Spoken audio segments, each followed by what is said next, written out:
Hello बच्चों, मैं सुनील अग्रवाल आपका स्वागत करता हूँ आपके अपने चैनल फिजिक्स का अड्डा में। हम फिजिक्स पढ़ रहे हैं। उससे पहले एक और चीज़, मज़ा आ रहा है पढ़ने में या नहीं? नहीं आ रहा, मुझे भी नहीं आ रहा, क्योंकि फर्स्ट टाइम है अकेले पढ़ाना और तुम लोगों का भी फर्स्ट टाइम है अकेले बैठ के पढ़ना। कोई बात नहीं, धीरे धीरे आनंद आएगा, ऐसे ही बने रहेंगे तो ठीक है। तो लास्ट वीडियो में हमने पढ़ा था कूलाम का नियम, जिसका सदिश रूप पढ़ा गया था। उसके साथ में ये पढ़ा गया था कि वैद्युत बल का गुरुत्वाकर्षण के साथ क्या रिलेशन है, मतलब समानताएं क्या हैं, विषमताएं क्या हैं, ये चीज़ें पढ़ी थी। अब यहाँ तक होने के बाद अब हम थोड़े बहुत इसके जो न्यूमेरिकल्स आते हैं बोर्ड पर्पज से, उसको सॉल्व करने की कोशिश करेंगे। एक दो सॉल्व कर लें तो कॉन्सेप्ट जो है एकदम क्लियर, हाँ क्लियर बैठ जाए दिमाग में। फिर उसके बाद जो है नया यूनिट स्टार्ट करेंगे, नया टॉपिक स्टार्ट करेंगे।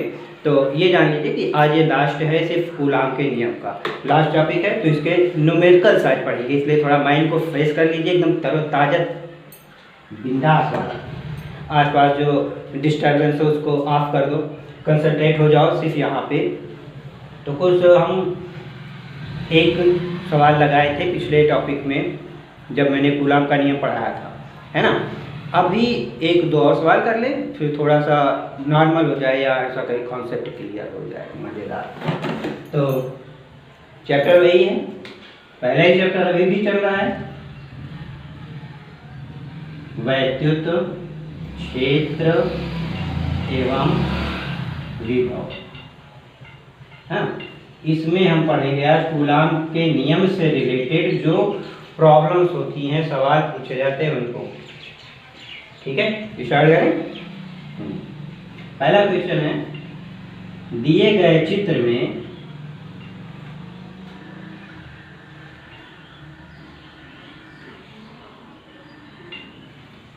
बिंदु सी पर कुल बल ज्ञात कीजिए। ठीक है, ऐसा सवाल दिया जाएगा और आपको चित्र बना के दे दें।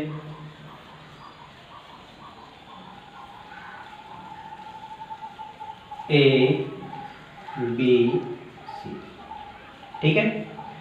ये इस पर भी प्लस क्यू आवेश है, यहाँ भी प्लस क्यू का आवेश है और यहाँ पर भी प्लस क्यू का आवेश है।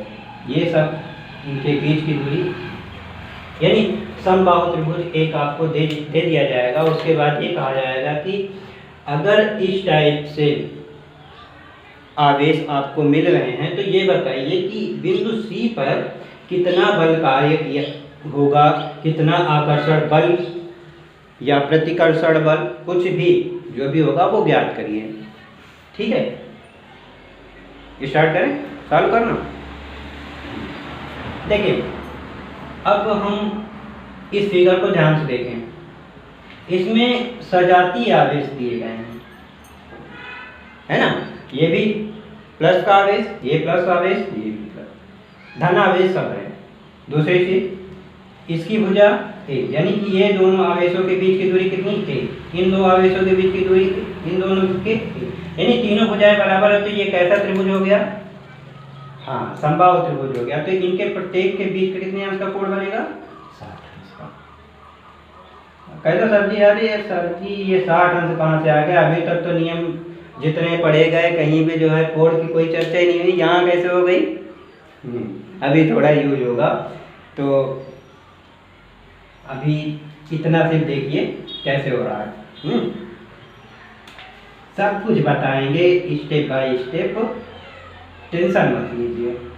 यहाँ पे आपका प्लस क्यू आवेश चार्ज। चलिए, अब एक चीज आप लोग बताइए, बिंदु बी द्वारा सी पर आरोपित बल कितना होगा? बिंदु बी द्वारा सी पर कितना बल होगा और किस दिशा में होगा? ये दोनों कैसे आवेश हैं? हाँ, सजाती हैं, तो इनके बीच में बल कैसा लगेगा? हाँ, प्रतिकर्षण का बल लगेगा। प्रतिकर्षण यानी कि अगर ये इस पर बल लगाएगा तो इसकी बल की दिशा किधर हो जाएगी? यानी यहाँ पे बल काम करेगा, कौन काम करेगा, एफ सी, ये तो कार्य करेगा। बहुत अच्छे।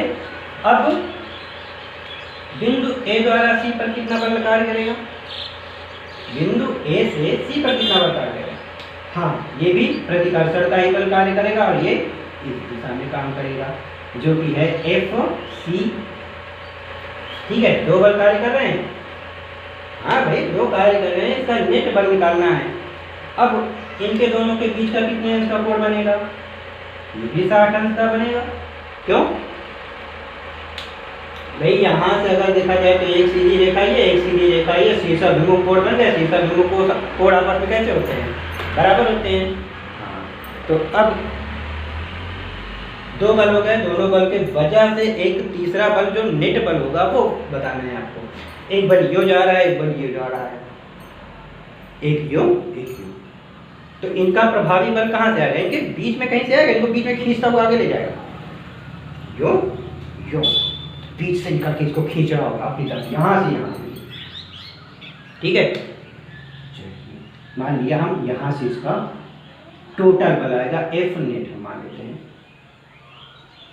परिणाम निकाल कहाँ से आएगा, इसके बीच में कहीं से भी आ सकता है।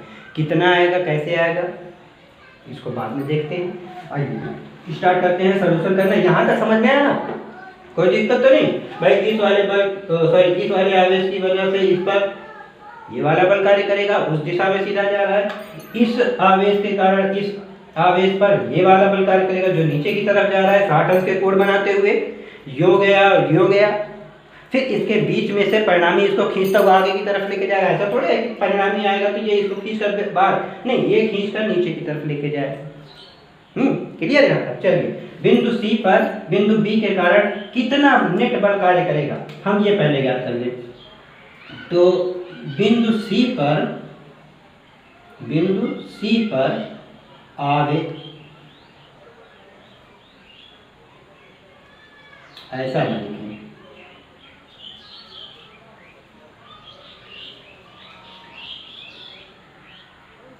ठीक है।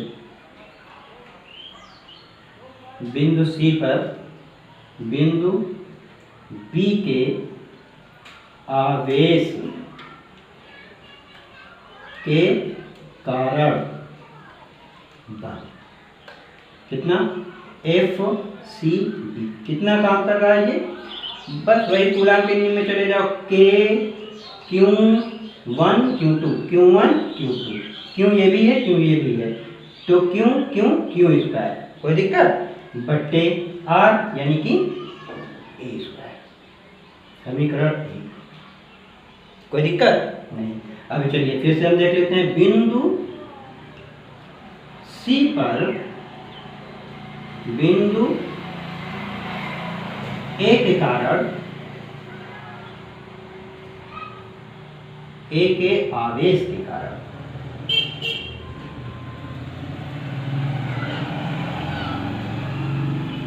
बल कितना, F C A is equal to वही के क्यू स्क्वायर, क्यों यहाँ भी क्यों यहाँ भी क्यों सेम है, अपान इसके बीच की दूरी क्या है, ए, दोनों चीजें सेम टू सेम दिख रही हैं, है ना।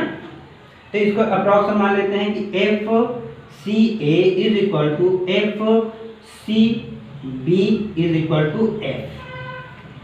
ठीक है, इतना बल कार्य कर रहा है। समीकरण 1 हुआ 2 से, कोई दिक्कत नहीं, दिक्कत, हाँ सही बात। अब चलो ये वाला हम एफ नेट निकालते हैं। एफ नेट निकालने के लिए क्या करोगे, हाँ वही पुराना, पहुंच जाओ कहाँ पर, सदिश विश्लेषण पे। अच्छा 11 में पढ़े हो, अच्छी बात है, ठीक है। वहाँ पे हम अगर कुल परिणामी बल निकालते थे तो वो कैसे निकाला जाता था, याद होगा, देखिए हम दिखा देते हैं। एफ यानी परिणामी निकालने के लिए R is equal to under root A square plus B square plus 2ab cos,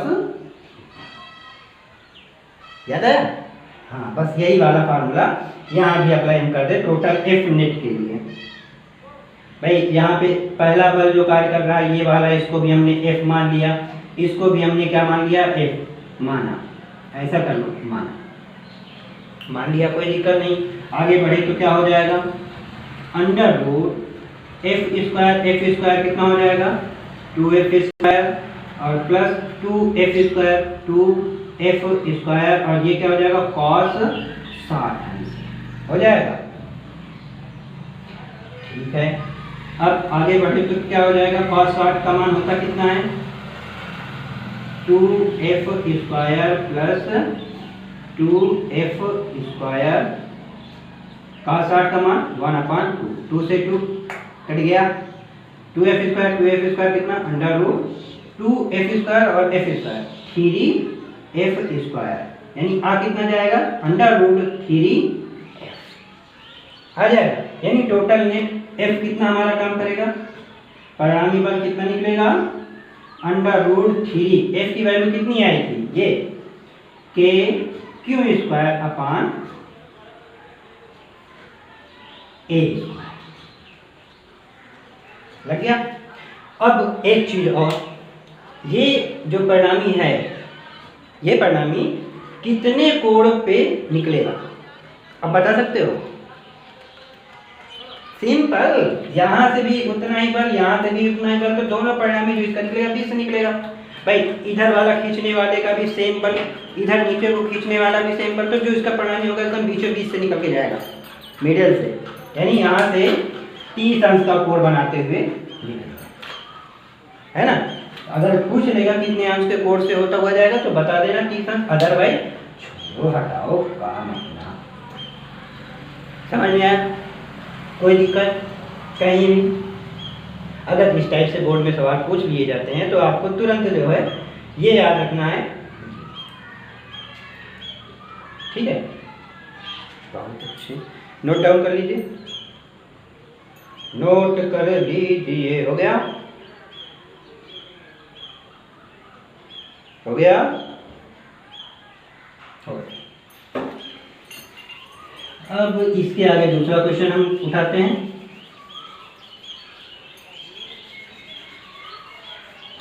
अगर चीजें समझ में अच्छे से आ रही हैं तो मजा आएगा, नहीं तो फिर बोर होते रहोगे हमारी तरह ही। बोर होने के लिए क्या करोगे, कुछ मनोरंजन का साधन कर लो, गाना वाना गा लो। गाना गाते समय कॉन्सेप्ट से अलग नहीं हो जाना, थोड़ा सा मनोरंजन अनिवार्य है।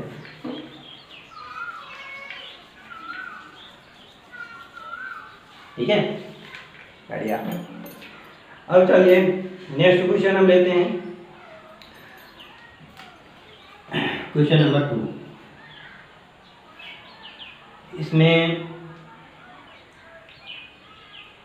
ऐसा मान लेते हैं कि प्लस क्यू तथा प्लस 4q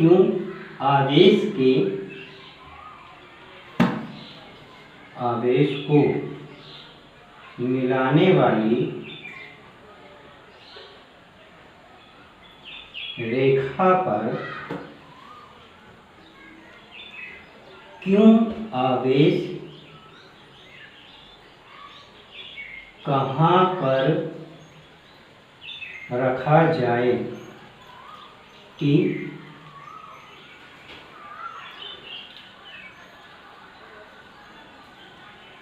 निकाय संतुलन की स्थिति में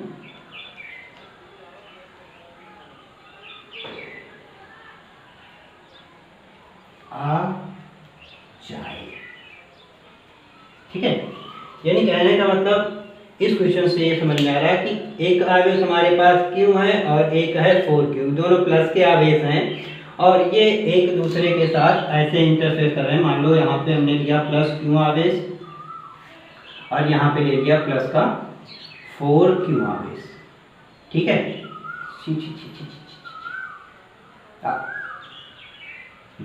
ये आवेश है, दोनों को एक सीधी रेखा पे हमने मिला दिया। अब कहा जा रहा है कि इस रेखा पर, यहाँ से लेकर यहाँ तक की रेखा पर क्यू आवेश कहाँ पर रख दिया जाए कि पूरा निकाय संतुलन की स्थिति में आ जाए। ऐसे देखा जाए अगर ऐसे, तो क्यू आवेश छोटा आवेश है, 4q आवेश बड़ा आवेश है ना। क्यू छोटा है, 4q बड़ा है, तो अगर इस पे बल लग रहा होगा तो ये खींच कर लेकर जाएगा 4q वाला अपनी तरफ। भाई छोटे वाले को खींच के अपनी तरफ कर सकते हो कि नहीं? हाँ, बस वही है। तो इसने बड़े वाले ने छोटे वाले को खींच के अपनी तरफ कर लिया, तो ये संतुलन की अवस्था में कहाँ, ये घसीटता हुआ इसको ले जाए, ये तो बेचारा घिसता हुआ चला जा रहा है। एक बल, एक आवेश और हम क्यों ले लें और इस पूरे निकाय पे कहीं पर हम रख दें, जिससे ये हो जाए पूरा रुक जाए, स्टॉप। हाँ भाई, स्टॉप बोलने वाला वैसे ही हो जाए। अब प्रश्न आता है कि क्यों आवेश रखा कहाँ जाए कि संतुलन की अवस्था में हो जाए। सोचिए, चलिए हम ही बता देते हैं। देखो, क्यों आवेश आप यहाँ पे रख सकते हैं, यहाँ भी रख सकते हैं, यहाँ भी रख सकते हैं। ऐसी कोई बाउंडेशन इसने नहीं दी है कि आप बीच में रखिए, साइड में रखिए, साइड में नहीं दिया है ना। मगर हमारे पास तो चॉइस है, यहाँ भी रख सकते हैं, यहाँ भी रख सकते हैं, कहीं भी रख सकते हैं। रख के देखते हैं कि हमारा संतुलन होगा या नहीं होगा, कैसा भी होगा। देखिए, क्यों आवेश, चलिए हम मान लेते हैं ये भी प्लस क्यों आवेश है। पहली शर्त हम प्लस क्यों आवेश को यहाँ पे रख लेते हैं, प्लस क्यों आवेश, ठीक है। ये है प्लस में, ये है प्लस में, तो इनका रिजल्टेंट, ऐसा कहें परिणामी बल कैसा होगा, प्रतिकर्षण का होगा। इसके द्वारा इस पर लगाया गया बल कहाँ होगा, इधर की तरफ काम करेगा। इसके वजह से इसका ये भी प्लस, ये भी प्लस, तो ये भी प्रतिकर्षण का बल इधर। अब अगर दोनों बल एक ही तरफ लग रहे होंगे, दोनों बल एक ही तरफ लग रहे होंगे, तब क्या होगा, संतुलन में नहीं होगा, यानी ये वाली पोजीशन रॉन्ग। यहाँ पे हम नहीं रख सकते क्यों, यहाँ पे रख के देखें, इधर रख देते हैं, प्लस का क्यों आवेश यहाँ रखते हैं, तब क्या होगा, प्लस क्यों आवेश यहाँ रखने के बाद ये होगा कि भाई इसकी वजह से इस पर बल इधर को लगेगा, इसकी वजह से इस पर इसकी वजह से इस पर बल किधर लगेगा, इधर को लगेगा। फिर वही कंडीशन बन गई, दोनों बल एक ही दिशा में बढ़े जा रहे हैं। तो क्या ऐसा हो सकता है, संतुलन की स्थिति में लाने के लिए दोनों बल एक ही तरफ होने चाहिए। अब भाई किसी चीज को खींचोगे, एक हाथ से इधर से खींचो, एक हाथ से इधर खींचो, तो क्या सामने वाला जिसपे वो बंधा हुआ रुकेगा, कतई नहीं रुकेगा, साथ में भगता चला आएगा। तो यानी ये वाली भी पोजीशन हम गलत मानते हैं, ये भी नहीं संभव है। तो हो सकता, अब क्लियर हुआ कि क्यों आवेश कहाँ रखा जाएगा, बीच में कहीं रखा जाएगा, ठीक है, बीच में कहीं रखा जाएगा। हम मान लेते हैं क्यों आवेश यहाँ पे रख देते हैं प्लस में। अब देखिए इसके बाद क्या होगा, ये इस पर प्रतिकर्षित होगा, तो इसकी दिशा क्या होगी,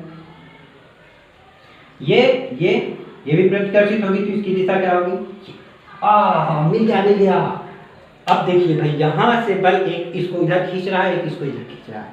हाँ, अब हो सकता है मिला, तो अच्छा वाला पोजीशन हमको मिल गया कि क्यों और 4q के बीच में कहीं पर हमको रखना होगा। कहाँ रखना होगा ये हम ज्ञात कर लें। चलिए हम मान लेते हैं कि इस संख्या इस रेखा पर क्यों आवेश से x दूरी पर ये क्यों आवेश रखना होगा। और यहाँ से हमने एक चीज, इसकी टोटल दूरी जो इसकी है मान लेते हैं r, क्यू से 4q की जो दूरी है वो r है, और हमने क्यू से कैपिटल क्यू को कहाँ पे रखा, x। अब एक चीज और, क्यू को क्यू के पास की तरफ लेकर, 4q के से थोड़ा दूर करो। अब सब पूछोगे सर जी ऐसा क्यों, अरे भाई फिर वही बात, इसके पास ज़्यादा ताकत है, इसके पास कम है।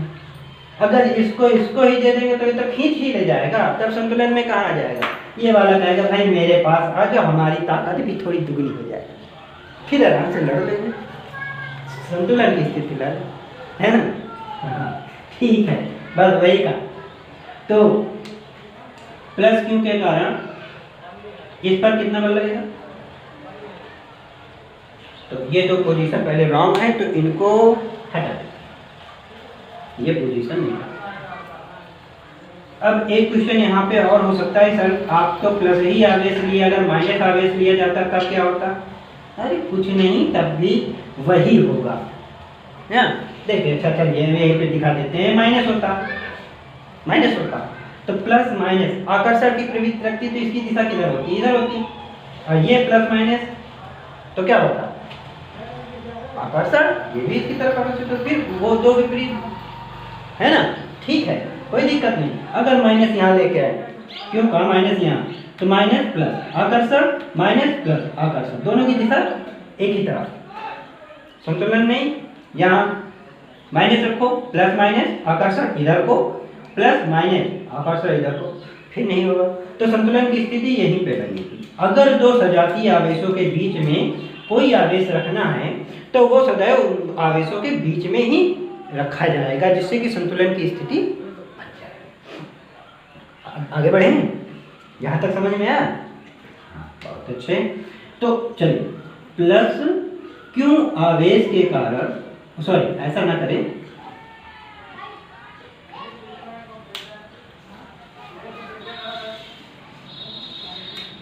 इस वाले को हम मान लेते हैं F1 और इस वाले की वजह जो इस पे कार्य करेगा वो F2 तो टोटल नेट बल जो काम करेगा F नेट वो कितना होगा? 0 होगा। भाई जब परिणामी बल शून्य होगा तभी तो संतुलन की स्थिति में होगा, है ना। तो इस स्टेज पर क्या होगा? F1 is equal to F2।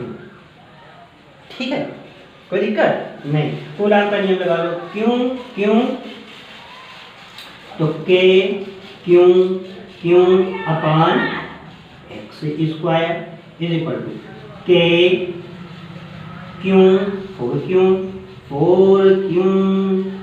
और क्यों अपान, ये कितना हो जाएगा? यहाँ से यहाँ टोटल कितनी थी? आर में से एक्स निकल गया तभी तो ये वाली दूरी बची, क्योंकि इससे इसके बीच की दूरी क्या है? ये वाली होगी। हाँ, इसमें से क्या बनेगा? आर माइनस एक्स का होल स्क्वायर। कोई दिक्कत नहीं। चलिए आगे बढ़ते। के कट गया, क्यों क्यों कट गया, क्यों क्यों कट गया, बचा क्या? 1 upon x square is equal to 4 upon R minus x का होल स्क्वायर। हो गया, कोई दिक्कत नहीं। पचहत्तर कर लीजिए तो ये हो जाएगा आर माइनस एक्स का whole square is equal to, ये क्या हो जाएगा? प्लस माइनस 2, क्योंकि 4 का अंडर रूट होगा प्लस माइनस 2। क्लियर? अभी देखिए यहाँ पे दो शर्त हो सकती है, सॉरी एक काम और करोगे जल्दी। यहाँ से दो शर्त क्या? पहली हो सकती है R minus X upon X is equal to plus का 2, और दूसरी शर्त क्या हो सकती है? R minus X upon X is equal to minus का, है ना। चालू कर लेते हैं। यहाँ पे गया 2x हो गया, R minus X is equal to 2x, तो x भी उधर जाएगा तो क्या हो जाएगा? 3x is equal to R, x is equal to क्या? r by 3। इसी टाइप से यहाँ से क्या हो जाएगा? R minus X is equal to minus का 2x, माइनस का 2x इधर आएगा तो x बचेगा, क्योंकि माइनस का 2x प्लस में आ जाएगा, माइनस का x is equal to R, तो x इज इक्वल टू क्या हो जाएगा? माइनस का r, माइनस का r, और माइनस का r मतलब गलत है। गलत क्यों? क्योंकि हमने x का मान बाहर नहीं माना है, अंदर माना है, और अंदर जो है x की वैल्यू r में नहीं, तो हमारी एग्जैक्ट वैल्यू क्या आ गई? r/3, यानी क्यों आवेश से r/3 दूरी पर क्यों आवेश को रखने पर यह पूरा निकाय संतुलन की स्थिति में आ जाएगा। यहाँ पे परिणामी बल शून्य हो जाएगा। समझ में आया? चलिए एक विजातीय आवेश कर लेते हैं जल्दी से, नोट कर लीजिए। हो गया? मिटा दें, मिटा दें। ओके, मिट गया मिट गया मिट गया।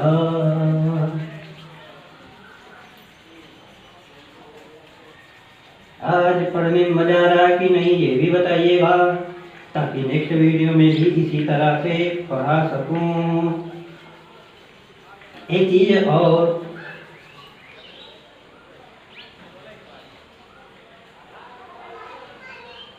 यही सवाल ले लेते हैं। सवाल नंबर 3,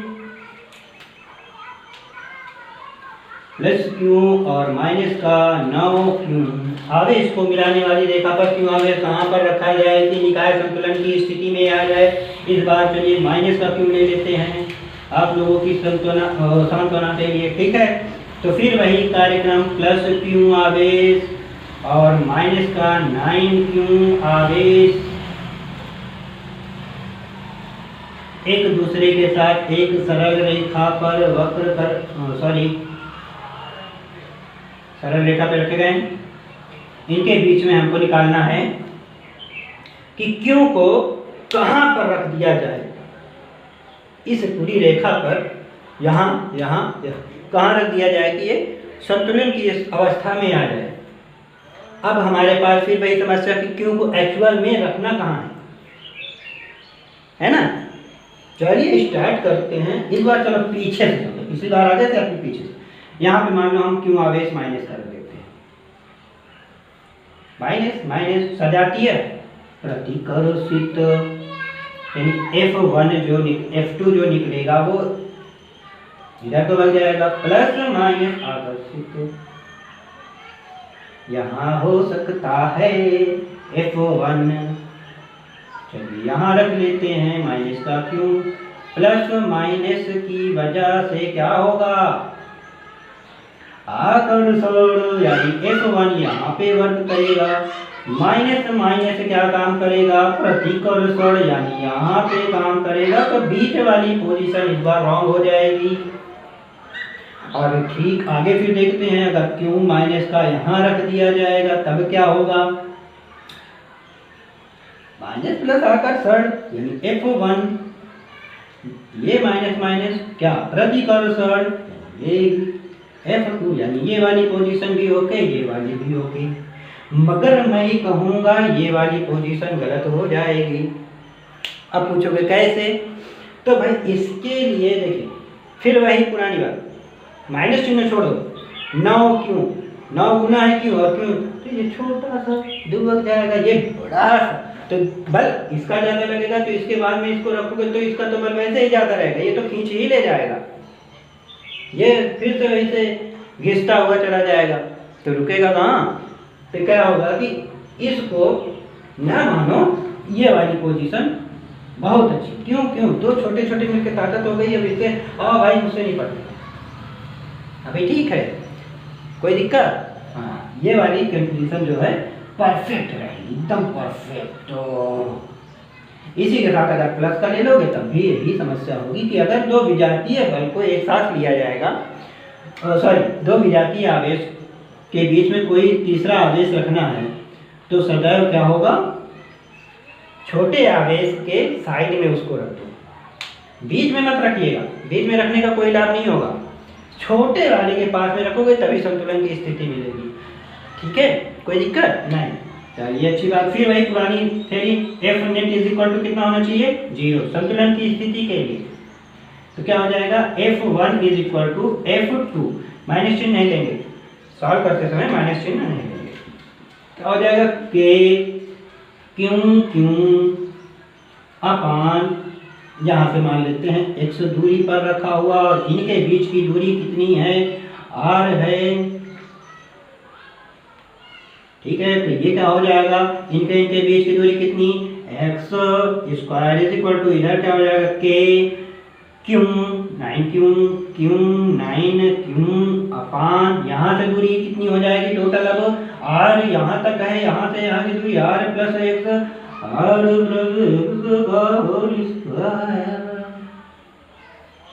ठीक है। फिर वही के से के, क्यू से क्यों, क्यों से क्यों 1/x² is equal to 9/r plus x का होल स्क्वायर। ये क्या हो जाएगा, r प्लस x का whole square is equal to plus minus 3 का होल स्क्वायर। यानी यहाँ भी दो पोजीशन कौन कौन सी, r plus x is equal to 3 और दूसरी क्या हो जाएगी r प्लस x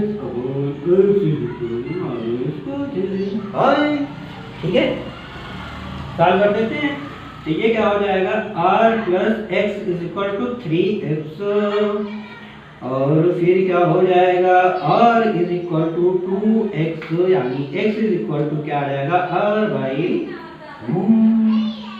और इधर क्या हो जाएगा r plus X is equal to minus का 3x, ये इधर आ जाएगा तो 4x is equal to minus का x is equal to minus r/4। तो x की पोजीशन कहाँ पर होगी, r/2 तो नहीं होगी। क्यों नहीं होगी, क्योंकि बीच में तो नहीं लिया गया है। कहाँ पहुँच जाओगे r/4 पर। एक मिनट,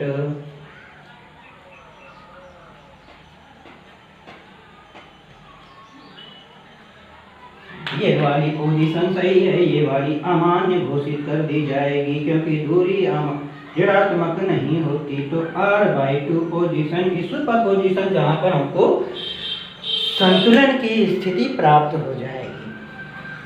मजा आया? ऐसे ही मजा ले लेकर अगर न्यूमेरिकल लगाते रहोगे तो फिर बहुत ज़्यादा मजा आएगा। तो चलिए आज के चैप्टर को यहीं पर फिनिश करते हैं, नेक्स्ट वीडियो में फिर से मिलेंगे। तब तक के लिए tata, bye bye, take care. Channel को सब्सक्राइब कर लीजिए, शेयर कर लीजिए, लाइक कमेंट कर दीजिए। Tata, bye.